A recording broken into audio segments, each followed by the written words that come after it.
This video is sponsored by RKTF University, Radisson Blue.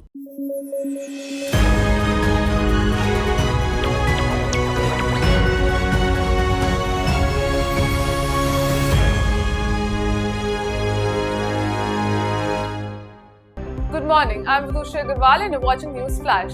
Today is the 9th of August and we have a lineup of crucial stories touching every corner of the globe, from the latest developments in politics to groundbreaking advancements in technology. Nobel laureate Dr. Muhammad Yunus has arrived in Bangladesh to lead the country's interim government, with reports indicating that no politicians will be included in his team. Upon arrival in Dhaka, Yunus met with the Armed Forces Chief, civil society members and student leaders at the airport. A 19-year-old Austrian male with North Macedonian roots has been identified as the main suspect in a planned attack on a Taylor Swift concert. Authorities revealed that he had pledged allegiance to the Islamic State and had chemical substances at his home. The suspect, along with two other teenagers aged 17 and 15, was detained, sending shockwaves among Taylor Swift fans nationwide. China's financial market watchdog has accused four state-backed rural banks in Jiangsu province of market manipulation and transferring benefits in the secondary market for government bonds. This move is part of the central bank's broader strategy to temper a bond market rally amid the country's economic slowdown.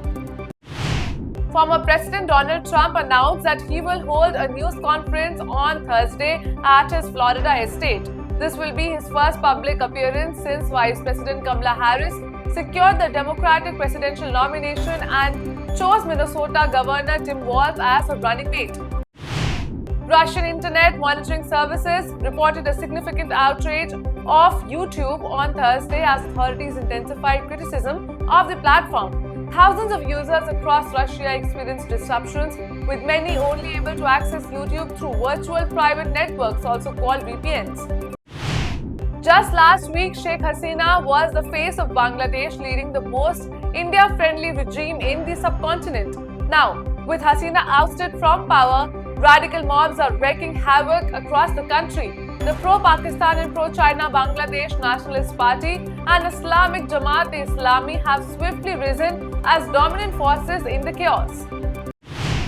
Former Catalan separatist leader Carles Puigdemont made a surprise appearance at a rally in Barcelona on Thursday, defying an arrest warrant after 7 years in self-imposed exile. Addressing thousands of supporters near the Catalan parliament, Puigdemont vowed to reignite the independence movement that plunged Spain into a political crisis years ago.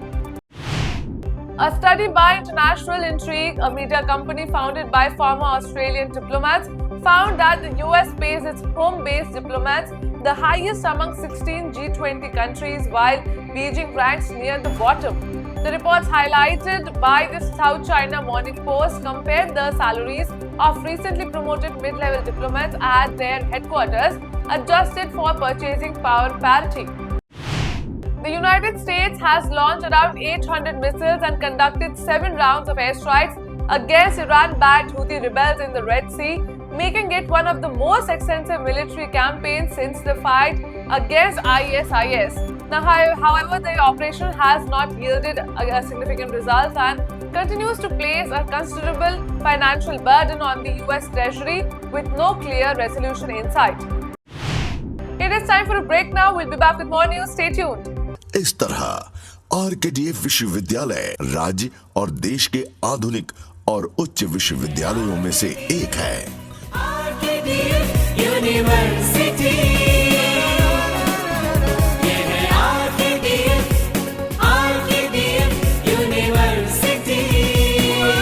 RKTF University, a world-class university. Education glorifies nation.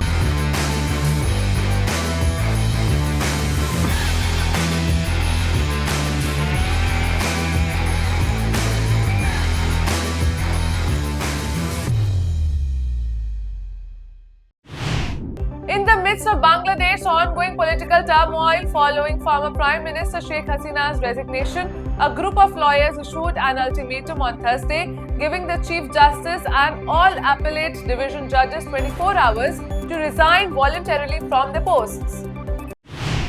A good news coming in. Neeraj Chopra secured a silver medal in the javelin throw at the Paris 2024 Olympics with the season's best throw of 89.45 meters.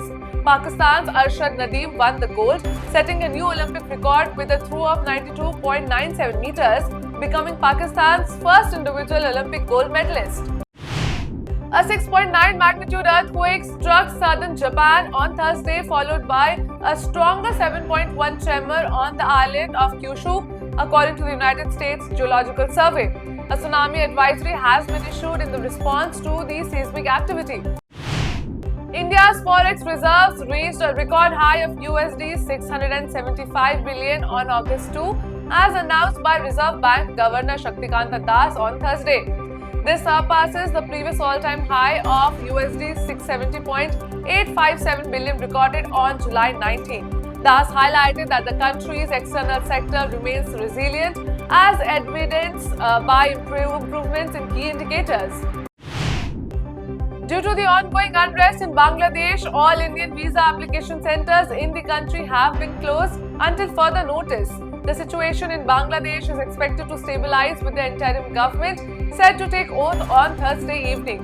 Nobel laureate Muhammad Yunus will lead the interim government, a decision influenced by student leaders who were advocating for the abolition of quotas in civil service jobs. The Andhra Pradesh government, led by Chief Minister Chandrababu Naidu, has officially scrapped the two-child policy that previously prevented individuals with more than 2 children from contesting in local and civic body elections. On Wednesday, the state government approved a resolution to amend the Andhra Pradesh Municipal Corporations Act and Panchayat Raj Act, allowing leaders with more than 2 children to now participate in these elections. Prime Minister Narendra Modi extended his best wishes to Nobel laureate Muhammad Yunus on Thursday after Yunus took oath as the head of Bangladesh's interim government. In his message, Modi expressed hope for a swift return to normalcy in Bangladesh, emphasizing the importance of ensuring the protection and well-being of Hindus and all other minority communities in the country. Prime Minister Narendra Modi is expected to visit landslide-hit Wayanad this week to assess the situation following the disaster that claimed over 400 lives. The visit will include an aerial survey of the region, and he will meet with affected residents in Chural, Mala and Mundakai villages. Additionally, Modi plans to visit a relief camp to engage with the people impacted by the tragedy. Reacting to the Waqf Amendment Bill introduced in the Lok Sabha, Mansoor Khan, National President of the Sufi Islamic Board, highlighted the board's suggestions to address the misuse of Waqf boards over the past 70 years. Khan indicated that the proposed reforms aim to enhance the Waqf system and prevent future misuse. That's all for the headlines of the day. For more updates, download the app and keep watching Rhythm.